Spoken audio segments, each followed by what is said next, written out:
Hello, everybody. My name is Jonathan McCullum. Hello, everybody. I'm Jonathan McCullum. Oh, and I found an interesting video on YouTube. It's called Godzilla vs. Destroyah, CNN headline news story from 1955. I'm surprised this didn't get the attention of. We basically heard about Godzilla's death on TV, but we never heard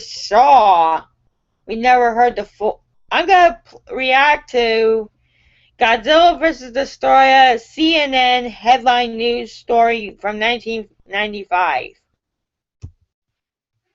Whoops. Godzilla's final fight will be a memorable one.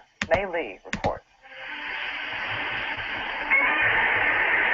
He needs no introduction. His glaring eyes and gnashing teeth. Can you guys hear this? His habit of destroying everything in sight has made this overgrown lizard a superstar.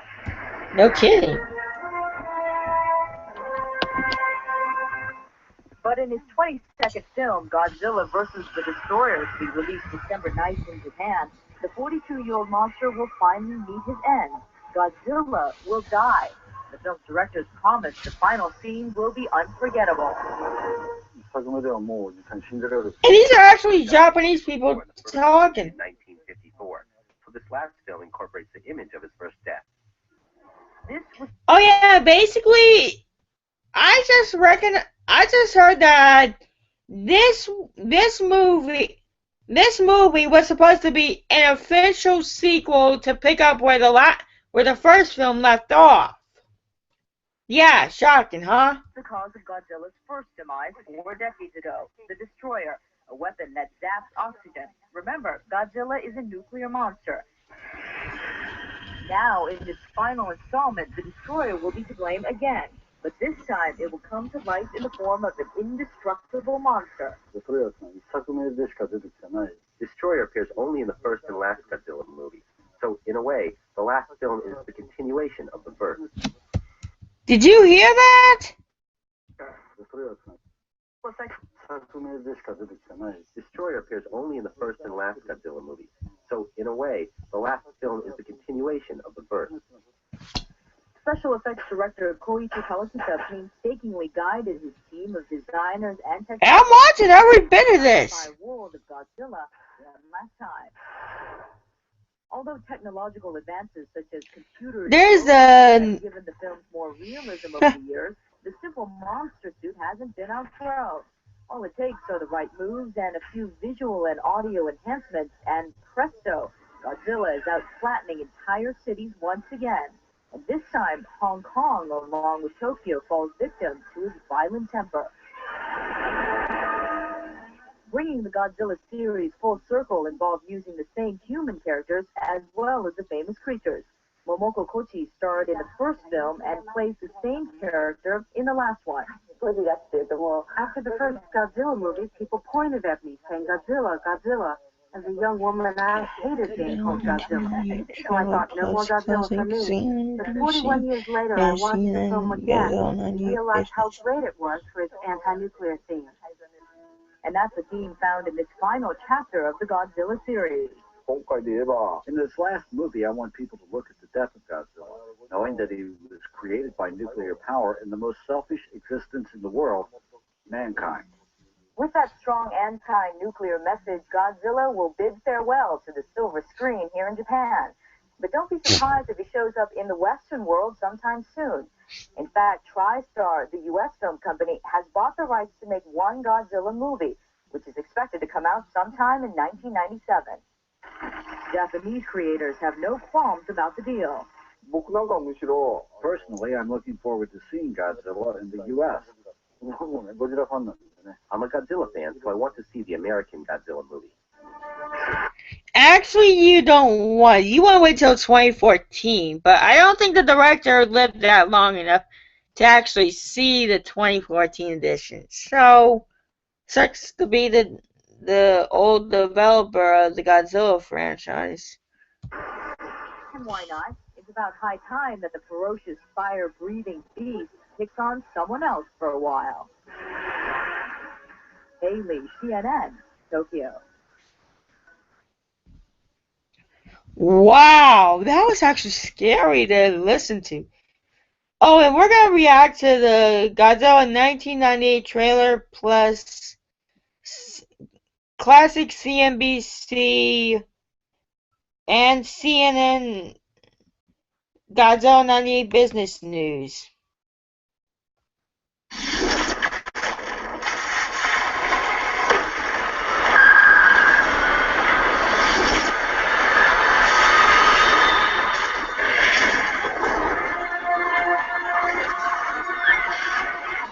What do we do? Running would be a good idea. Size does matter. Godzilla, rated PG-13.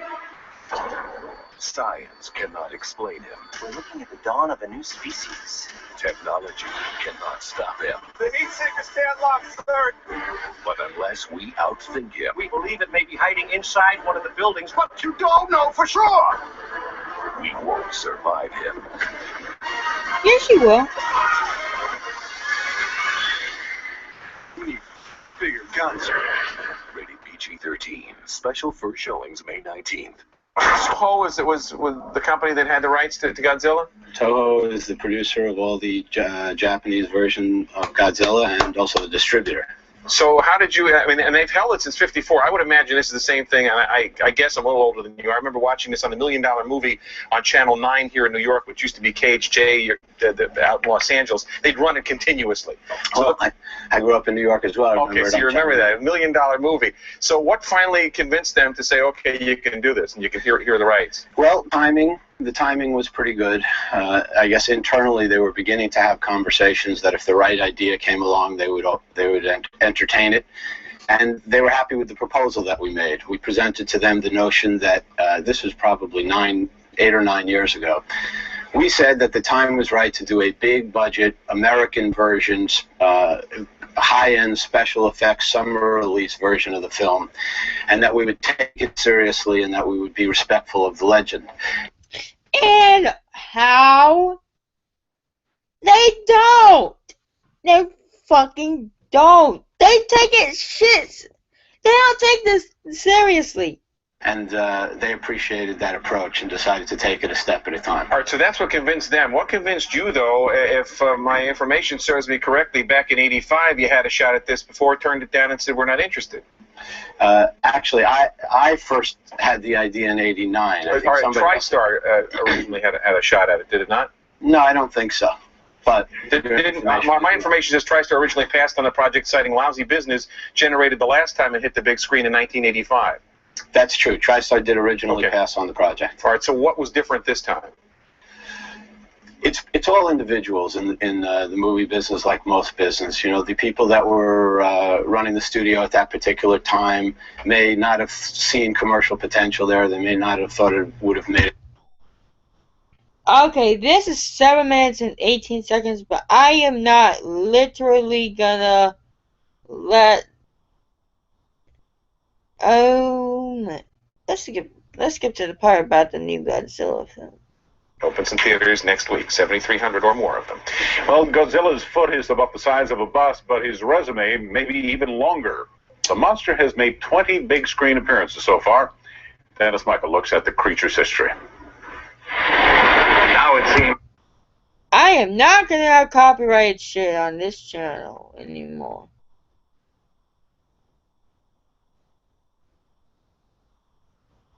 A team of Dean Devlin and Roland Emmerich, thanks to computer animation. Okay, seriously, Roland Emmerich was a bad director to give the chance to do a Godzilla film. You could have done Legendary back in '98, and those people would not have fucked up so bad.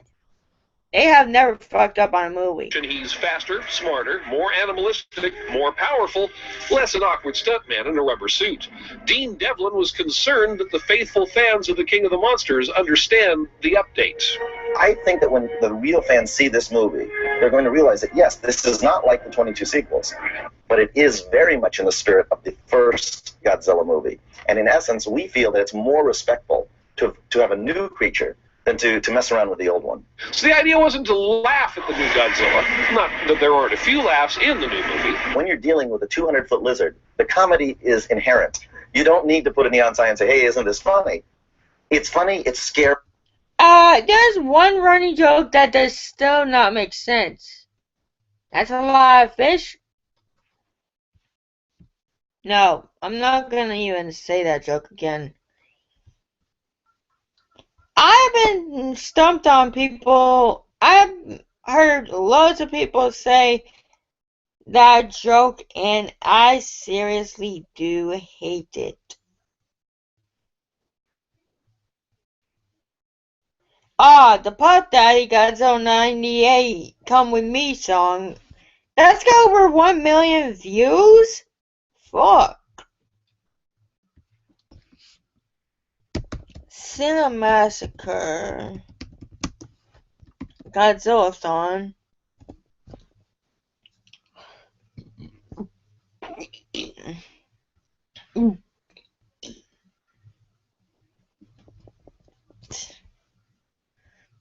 I want to hear the nerd talk about the... No, wait, Godzilla? Wait a minute, hold on, hold the horses. Can we get this in English? Or is it stuck in Japanese? $9.99 for... Watch this movie on YouTube, Godzilla. It's Godzilla, people. But I'll accept Godzilla because it does still have...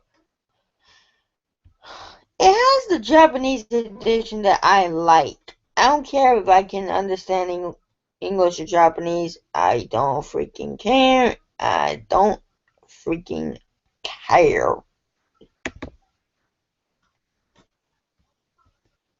I'm just surprised the nerd actually had the guts to...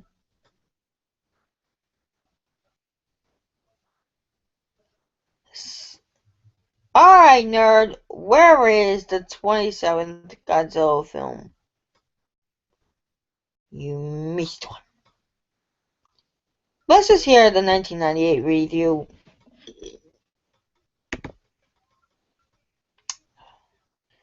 Why the fuck are there so many damn ads nowadays?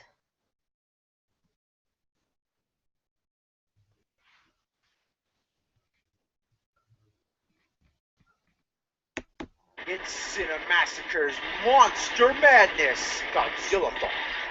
Honestly, I shouldn't even be giving this movie a review. It has no purpose on our Godzilla-thon because it's not a real Godzilla movie. Thank you. Because it bears the name, I feel as if I have to address it. To date, this is the only Godzilla movie made outside of Japan, and it turned out to be a big mistake. Let's rewind back to 1993. Jurassic Park hit the scene, pushed the boundaries of special effects, and made dinosaurs awesome again. I remember reading a newspaper article at the time that TriStar acquired the rights from Toho to produce an American remake of Godzilla. I almost shit my pants. It was a dream come true. I wanted to see Godzilla's awesome force of destruction on the big screen, and maybe then people would take the King of the Monsters a little more seriously. Whenever I would tell people that I was into Godzilla, people would laugh at me. Guy in a rubber suit, bad dubbing, yeah, you know. I can understand why the mainstream moviegoers don't like foreign films. When it's dubbed, it's hard to take it seriously, but when it's subtitled, you have to read your way through the movie. Yeah, if I want to read, I'll get a friggin' book. Depends on the movie, but for something like this, I usually prefer dubbing because I'm lazy and I just want to watch a movie. Watch it, not read it. So, with that said, I had high hopes that the American Godzilla would overcome all those problems. Actually, here's the problem, people. Go into the theater expecting low hopes, and then if the movie bombs, it bombs. But if a movie exceeds what you thought what would be the movie, then you know it works. And gain wider recognition for one of the greatest monsters of all time. But through countless delays, I had to wait 5 years for this movie to see the light of day in 1998. But I got my fix with the Jurassic Park sequel, The Lost World. It was an average sequel, but the highlight was the final scene where the T-Rex goes on a rampage through the city. There's even a moment when Japanese tourists are running away saying, "I left Japan to get away from this." It was a great little tribute, but had I known that this was more honorable to Godzilla than the shit that we were going to see next. Finally, trailers start popping up which would show Godzilla's foot.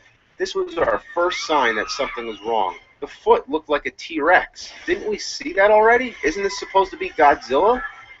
Then the marketing campaign picked up. You couldn't look anywhere without seeing advertisements, like a bus would drive by with a sign that says, "His foot is bigger than this bus." And there was the slogan, "Size does matter." There was even a music video by Puff Daddy and Jimmy Page, one of the most shocking musical collaborations ever. So all the hype definitely amplified the disappointment. But let's start talking about the movie. It stars Matthew Broderick as a scientist. The plot is nothing more than you'd expect, just a lot of shitty dialogue. But the main focus of what I want to talk about is Godzilla. Just look at him. It looks nothing like Godzilla. And I expected him to look different. I wanted him to look different. I'm all for updating the image of a classic monster and making him more realistic and kick-ass for today's standards.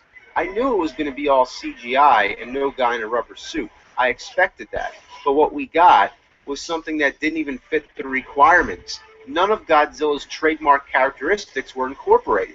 Does he breathe fire? No! Not really. There's a couple moments when he sort of blows on cars and they explode. But it's not like the fire's really coming from his mouth. I don't know.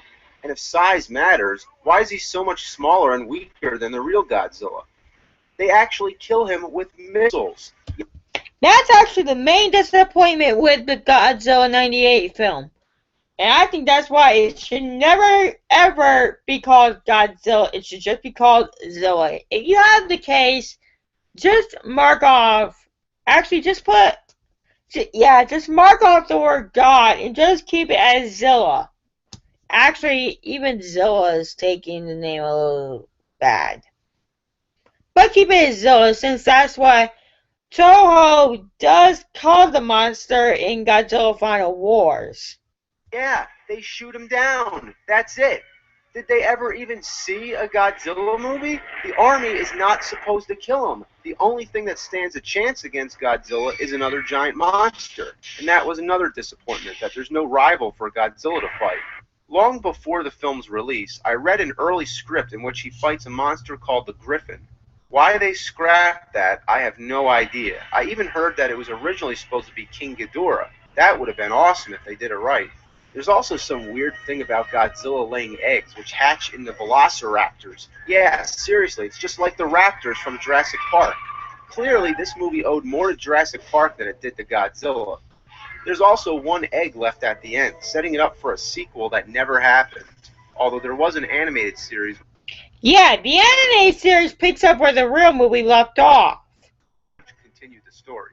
It's funny to note that the mayor of New York City in the movie is named Ebert, and his top advisor is Gene, an obvious nod to the critics Gene Siskel and Roger Ebert. Their basic consensus was, yeah, that's cool, but the movie still sucks. Now, listen, I'm not trying to jump on the bandwagon and hate on this movie like everyone else. I'm just putting the whole thing in retrospect. I was a big Godzilla fan. I was young, and I was disappointed. But it's been 10 years, and I've gotten over it. I've given the movie a second watch, and for what it is, it's not bad. I mean, it's not high-class entertainment. It's a monster movie, popcorn entertainment. I feel as if the same problem occurred with Independence Day. It was an entertaining movie, but a lot of people hated it, and I don't understand what they were expecting. It's about aliens that come down and blow shit up. That's it. If you wanted something more, like the meaning of life, you're not going to get it. But the problem with this movie is that they called it Godzilla. It was a chance to introduce the monster to Western audiences, but instead they made something completely different that might as well have been a remake of The Beast from 20,000 Fathoms. It followed the basic idea of a giant reptilian creature, but it could have been almost anything. The name Godzilla was slapped on it just for marquee value. They were interested in the name and not the actual character. Two simple things. He breathes fire and he's indestructible. Some people have said, well, that was too unrealistic and they were trying to make a more serious approach with this one. But that's horse shit. That's like trying to make Spider-Man realistic and not allowing him to shoot web. It doesn't matter if it's realistic or not. That's a time-honored trademark of the character. Spider-Man shoots web, Godzilla shoots fire. This is not Godzilla. In fact, Toho officially renamed the monster Zilla. They even make a reference to it in the movie Godzilla, Mothra, and King Ghidorah, Giant Monsters All Out Attack. Early in the film, when they're discussing the history of Godzilla, they mention that in 1998, a monster attacked New York City. The Americans think it was Godzilla, but it really wasn't. And later, in Godzilla Final Wars, there's a brief cameo where Zilla fights Godzilla and basically gets annihilated with one single blast of his nuclear breath. Too bad Zilla didn't have nuclear breath. Bottom line, Godzilla 1998 should officially be renamed Zilla. It's not worthy of God, it's just Zilla. And even that sounds too much like it. Hey, boy. That's a good Godzilla. Clap at Kong. I think the Japanese people made one of the biggest mistakes of their lives, giving us the first chance to make a Godzilla film. Don't you guys agree with me? Yeah, I think you do. Oh, and I have made a third playlist. Yeah, like I said I think I said this in my first playlist, that every time I make 300 videos in one playlist, I make another playlist to continue the continue the series, okay? So remember that every 300 videos, I'm going to make a fourth playlist. I'm going to make another playlist. All I got to do is just make 299 more like this. I got to make it all the way to 900. And I don't know what the hell I'm going to be doing today. I could make eggs and bacon, but you guys would probably see me do that. Bye!